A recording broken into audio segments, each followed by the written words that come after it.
Vivir el desprendimiento. No podemos recibir las mociones del espíritu si estamos endurecidos, apegados a nuestros bienes, a nuestras ideas, a nuestros criterios. Para dejarnos guiar por el Espíritu de Dios, necesitamos una gran docilidad y una flexibilidad que se adquieren poco a poco a través de la práctica del desprendimiento. Esforcémonos por no apegarnos a nada en el aspecto material, afectivo o incluso espiritual. No en el sentido de convertirse en un no me importa o de mostrarnos indiferentes a todo, ni en el de practicar una especie de ascesis forzada para despojarnos de todo lo que constituye nuestra vida. Eso no suele ser lo que el Señor nos pide. Es preciso mantener nuestro corazón en una actitud de desprendimiento, conservar una especie de libertad, de distancia y de reserva interior ante todo, que hace que si se nos impide tal cosa, tal costumbre, tal relación, tal proyecto personal, no hagamos un drama. Este desprendimiento debe practicarse en todos los aspectos de nuestra vida.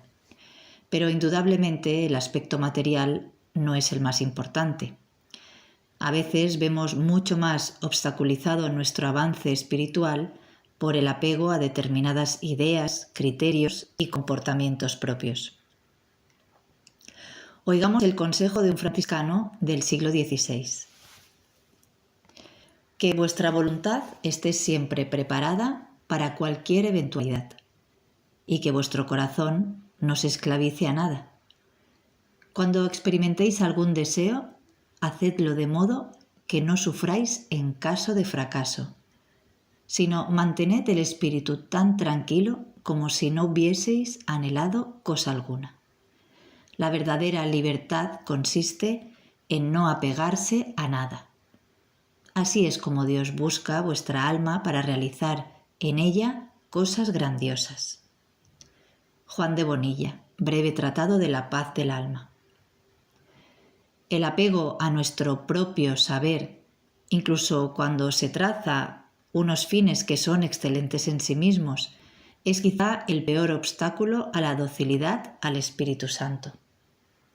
Un obstáculo tanto más grave cuanto que suele ser inconsciente, pues evidentemente es más fácil no ser consciente de un apego a nuestra propia voluntad cuando lo que deseamos es una cosa buena en sí.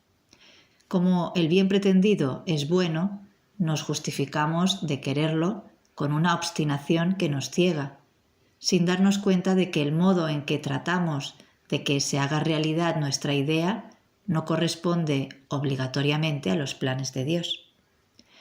Nunca se dará una coincidencia perfecta entre la sabiduría de Dios y la nuestra, lo que significa que cualquiera que sea la etapa de nuestro itinerario espiritual, jamás estaremos dispensados de vivir el desprendimiento en relación con nuestros criterios personales, por bien intencionados que sean. Vivir el silencio y la paz. El Espíritu de Dios es un espíritu de paz. Habla y actúa en la paz, nunca en la inquietud y en la agitación. Además, las mociones del Espíritu son toques delicados, que no se manifiestan en el estrépito y solo pueden emerger en nuestra consciencia espiritual si existe en ella una zona de calma, de serenidad y de paz.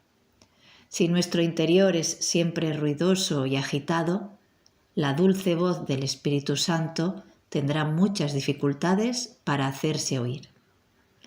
Esto significa que si queremos percibir las mociones del Espíritu Santo y obedecerlas, adquiere la mayor importancia el hecho de tratar de mantener nuestro corazón en paz en toda ocasión.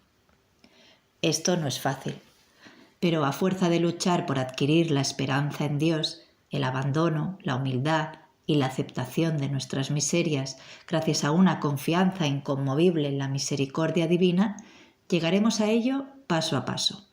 No queremos insistir aquí en este tema, pues ya lo hemos tratado en otro libro, en el de La paz interior de Jacques Philippe. Pero es importante subrayarlo, porque si no tratamos de vivir la paz en todas las circunstancias que nos hacen perderla, y son numerosas, Difícilmente seremos capaces de escuchar la voz del Espíritu Santo cuando quiera hablar a nuestro corazón. Se lo impedirá la agitación que permitimos que reine en él. Como ya explicamos en la obra citada, cuando atravesamos por momentos difíciles, es muy beneficioso el esfuerzo que hacemos por permanecer en paz en toda ocasión. Justamente el hecho de mantener esa paz nos dará el máximo de oportunidades para reaccionar ante esa situación, no de un modo humano, inquieto y precipitado, que nos puede llevar al desastre, sino prestando atención a lo que el Espíritu Santo pueda sugerirnos, lo que, bien entendido, será muy provechoso. Pongamos, pues, en práctica estas palabras de San Juan de la Cruz. Procure conservar el corazón en paz, no le desasosiegue ningún suceso de este mundo.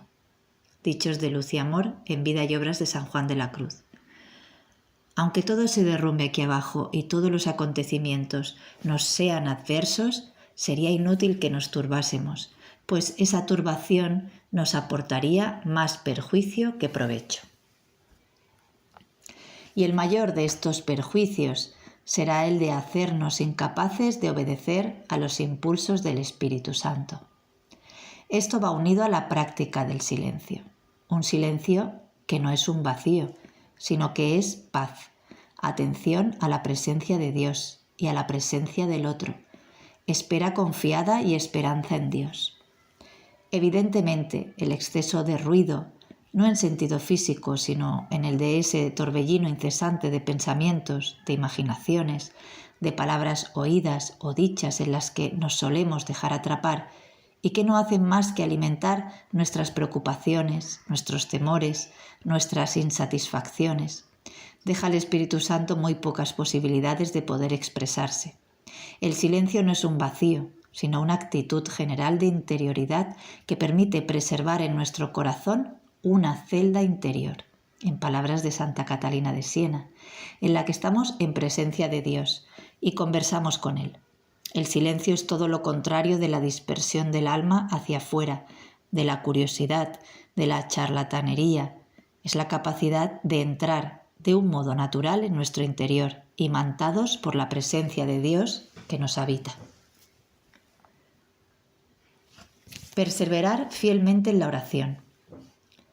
Esas aptitudes de las que acabamos de hablar, que facilitan la manifestación de las mociones del espíritu, solo podremos adquirirlas progresivamente y exigen una plena fidelidad a la oración. Para fortalecernos en la determinación de no negar cosa alguna a Dios, para vivir el desprendimiento, el abandono filial y confiado, para aprender a amar el silencio y la interioridad, para descubrir ese lugar del corazón al que el Espíritu nos convoca dulcemente, es indispensable la oración. No queremos hablar aquí de ello, pues lo hemos hecho extensamente en otro lugar, pero es necesario recordar lo provechoso que es el dedicar fiel y regularmente un tiempo a esta práctica de la silenciosa oración personal que el mismo Jesús nos recomienda. Cita: «Cuando te pongas a orar, entra en tu habitación y cerrada la puerta, ora a tu Padre que está en lo oculto». Mateo 6:6. Examinar los movimientos de nuestro corazón. ¿Dónde nacen esas inspiraciones de la gracia? No nacen en nuestra imaginación o en nuestra cabeza, sino que surgen en lo más íntimo de nuestro corazón. Para reconocerlas es preciso estar atentos a lo que ocurre en él, a los movimientos que podemos detectar en su interior y saber distinguir si esos movimientos provienen de nuestra naturaleza, de la acción del demonio o de la influencia del Espíritu Santo. Más adelante trataremos de esa distinción. De momento queremos decir esto: si atendemos a todos los consejos citados anteriormente, obtendremos la capacidad de estar atentos a lo que sucede en el nivel más profundo y más importante de nuestro interior. Un nivel en el que no siempre hay más trepidación, sino que es el íntimo lugar del corazón del que vamos tomando conciencia poco a poco y donde el espíritu hace nacer sus mociones. Aprendiendo a advertir los diversos movimientos de nuestra alma, aprenderemos también a reconocer las mociones del Espíritu Santo. Eso no significa que hayamos de caer en una especie de introspección psicológica continua, inquieta y forzada, que podría centrarnos en nosotros mismos, o hacer de nosotros un juguete de vaivén de emociones y pensamientos que no conducen a nada bueno. Se trata de vivir en tal disposición habitual de deseo de Dios, de paz, de oración, de atención a lo que sucede en nosotros, que si hace surgir en nuestro interior algún movimiento de la gracia, no sea ahogado o no se pierda en el ruido de fondo de otras demandas o emociones, sino que pueda brotar en nuestra conciencia y ser reconocido como una inspiración divina.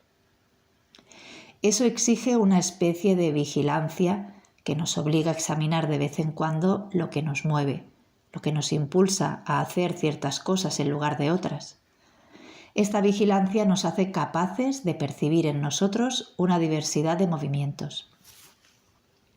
Algunos de ellos son movimientos desordenados, es decir, tendencias a decir o hacer algo cuyo origen no es sano.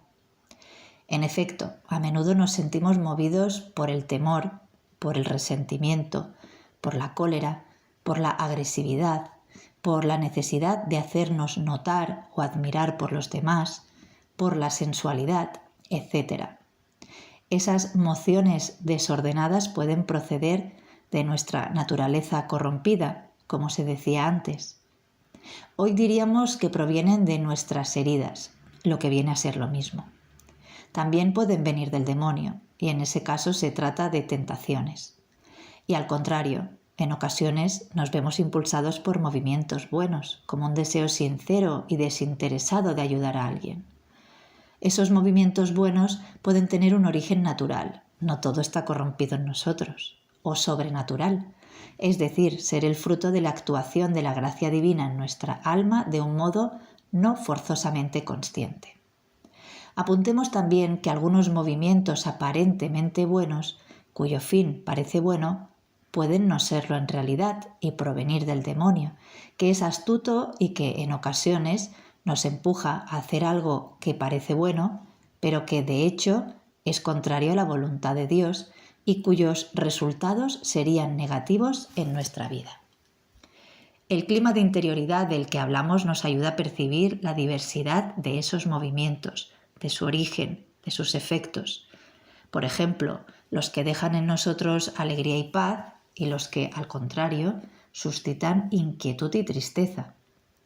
Este examen de nuestro corazón nos ayudará especialmente a tomar conciencia de ciertos movimientos que surgen en nuestro interior de vez en cuando y que con un poco de experiencia llegaremos a ser capaces de identificar como invitaciones del Espíritu Santo, que nos impulsa a hacer o no hacer determinadas cosas.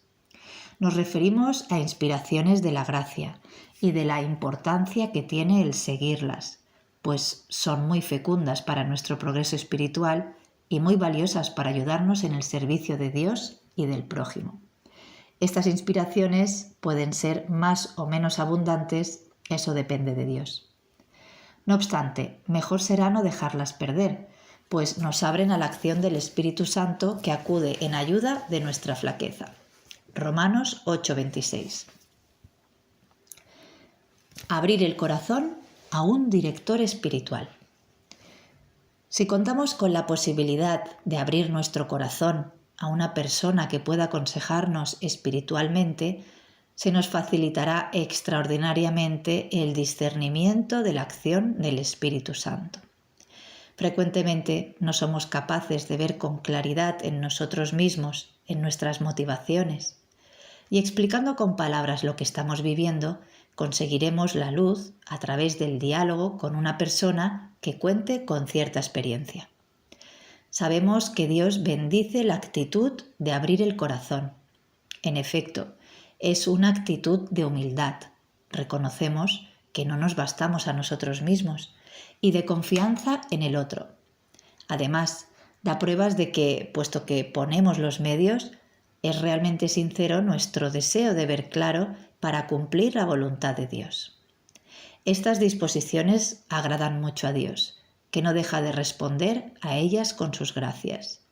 Es preciso pedir encarecidamente al Señor que nos proporcione a alguien al que abrir nuestro corazón y aprovechar las ocasiones que nos concede con este objeto, lo que en ciertas circunstancias exige valor. No desesperemos, sin embargo, si aún sin culpa por nuestra parte no lo logramos fácilmente. Si no encontramos un Padre espiritual a pesar de buscarlo sinceramente, no nos preocupemos, Dios proveerá de otro modo. Añadamos que no hemos de descuidar la confesión frecuente. Incluso aunque no llegue a ser una dirección espiritual, es también un camino de purificación del corazón y de luz para comprender lo que sucede en nuestra alma. Continuará.